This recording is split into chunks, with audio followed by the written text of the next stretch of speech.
Has fast become the new slow? In a world where we're used to instant gratification, imagine waiting 4 hours for your first UPI payment of ours. 2,000 or more to go through. Yes, you heard that right. 4 long drawn-out hours. This might seem like a major setback from the usual lightning speed we're accustomed to, but is this truly the end of fast payments? Not quite. It's time to unravel this mystery and understand what's really going on.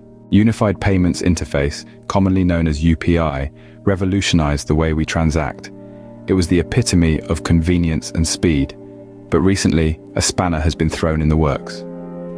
The first large transaction of the day now takes an eternity to process, leaving many confused and frustrated. But why the sudden change? Is it a measure to curb fraud, or is it just a technical glitch? The truth is, no one really knows. But what we do know is that this has left us with more questions than answers. However, before we hit the panic button, it's important to note that this isn't the end. UPI isn't going anywhere.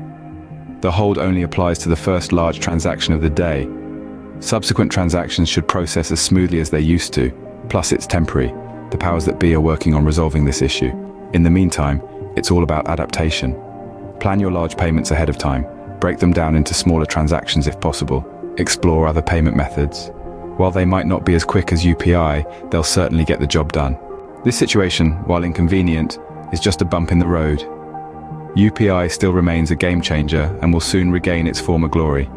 So, let's stay informed, adapt, and maybe even have a laugh about our temporarily slow payments. So what's your take? Do you think this is the end of fast payments or just a minor hiccup? Share your thoughts in the comments below. Let's keep the conversation going. And remember, if you like this video and want to stay updated on all things tech, don't forget to hit that like button and subscribe to the channel. You won't have to wait 4 hours for the next update, promise.